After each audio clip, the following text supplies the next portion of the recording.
And we've stood by Taiwan in defense of her hard-won freedoms. Under this administration, we've authorized additional military sales and recognized Taiwan's place as one of the world's great trading economies and beacons of Chinese culture and democracy.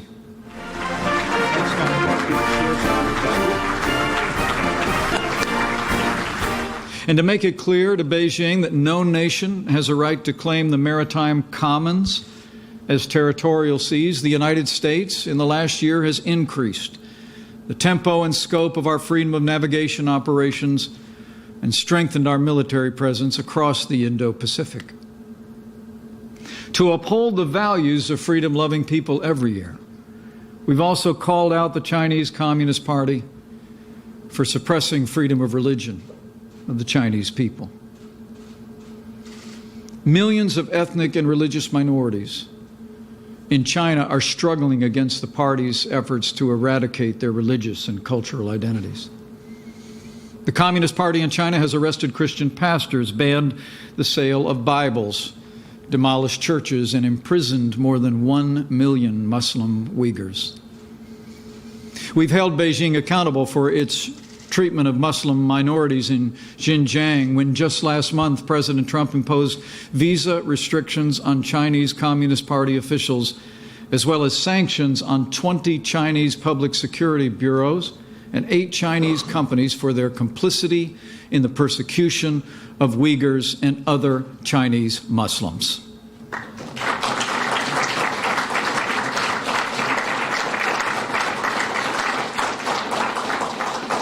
And we've stood by Taiwan in defense of her hard-won freedoms.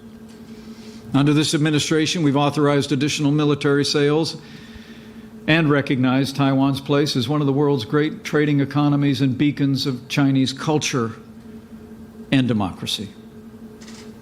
And as millions have taken to the streets in peaceful protest, we've spoken out on behalf of the people of Hong Kong. And President Trump has made it clear from early on that there must be a peaceful resolution that respects the rights of the people of Hong Kong, as outlined in the 1984 Sino-British Joint Declaration. These are all historic actions, and no president before has so vigorously advanced America's interests in our relationship with China. In response to America's actions and resolve, and in that spirit of candor, I must tell you that in the years since my Hudson speech, Beijing has still not taken significant action to improve our economic relationship. And on many other issues we raised, Beijing's behavior has become even more aggressive and destabilizing. On the trade front this past May, after months of painstaking negotiations, resulted in mutual agreement on many key matters, at the last moment, China backed away from a 150-page agreement, sending both sides back to square one.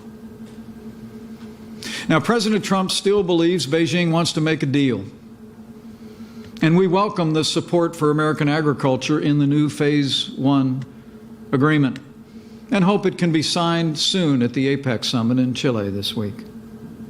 And while our administration will continue to respect the One China policy as reflected in the 3 joint communiques and the Taiwan Relations Act, through checkbook diplomacy, over the past year, China has induced 2 more nations to switch diplomatic recognition from Taipei to Beijing, increasing pressure on the democracy in Taiwan. The international community must never forget that its engagement with Taiwan does not threaten the peace. It protects peace on Taiwan and throughout the region. America will always believe that Taiwan's embrace of democracy shows a better path for all the Chinese people.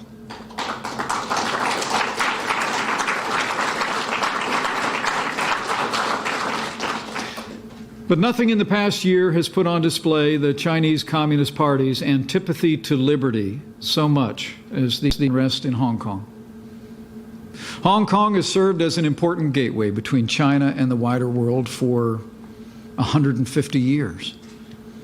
Hong Kong is one of the freest economies in the world, with strong, independent legal institutions and a lively free press, and it's home to hundreds of thousands of foreign residents. Hong Kong is a living example of what can happen when China embraces liberty.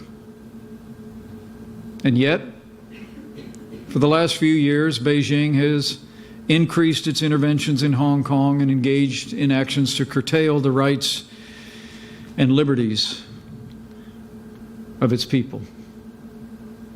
Rights and liberties that were guaranteed through a binding international agreement of one country, two systems.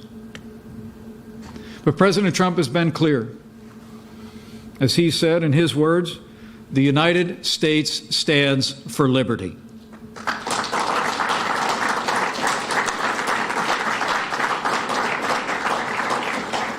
We respect the sovereignty of nations. But America also expects Beijing to honor its commitments. And President Trump has repeatedly made it clear that it would be much harder for us to make a trade deal if the authorities resort to the use of violence against protesters in Hong Kong.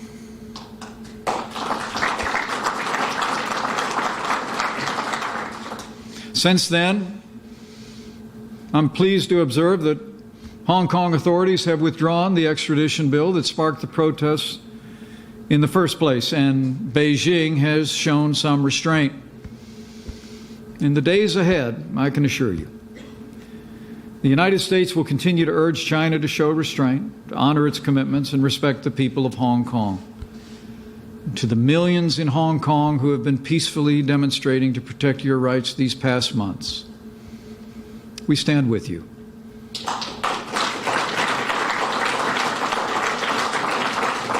We are inspired by you, and we urge you to stay on the path of nonviolent protest.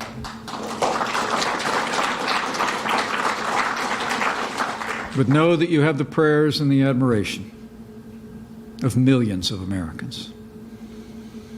As China has exercised its influence across the region and across the world, as I said last year, the Chinese Communist Party is also continuing to reward and coerce American businesses, movie studios, universities, think tanks, scholars, journalists, and local, state, and federal officials to influence the public debate here in America.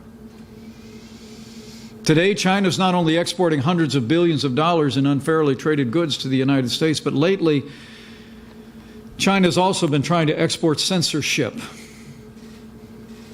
the hallmark of its regime, by exploiting corporate greed. Beijing is attempting to influence American public opinion, coercing corporate America. And far too many American multinational corporations have kowtowed to the lure of China's money and markets by muzzling not only criticism of the Chinese Communist Party, but even affirmative expressions of American values. Nike promotes itself as a so-called social justice champion. But when it comes to Hong Kong, it prefers checking its social conscience at the door. Nike stores in China actually removed their Houston Rockets merchandise from their shelves to join the Chinese government in protest against the Rockets general manager's 7-word tweet, which read, "Fight for freedom, stand with Hong Kong." And some of the NBA's biggest players and owners who routinely exercise their freedom to criticize this country lose their voices when it comes to the freedom and rights of the people of China. In siding with the Chinese Communist Party and silencing free speech, the NBA is acting like a wholly owned subsidiary of that authoritarian regime. A progressive corporate culture that willfully ignores the abuse of human rights is not progressive, it is repressive.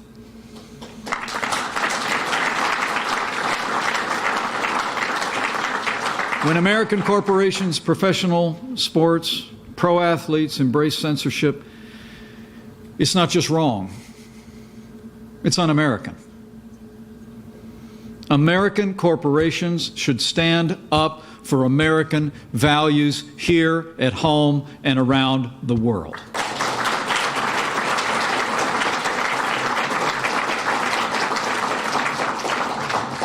Now, Beijing's economic and strategic actions, its attempts to shape American public opinion, prove out what I said a year ago. It's just as true today. China wants a different American president, which is the ultimate proof that President Trump's leadership is working. America's economy is growing stronger by the day, and China's economy is paying the price. The president's strategy is correct. He's fighting for the American people, for American jobs and American workers like no president has before. And I promise you, this administration will not stand down.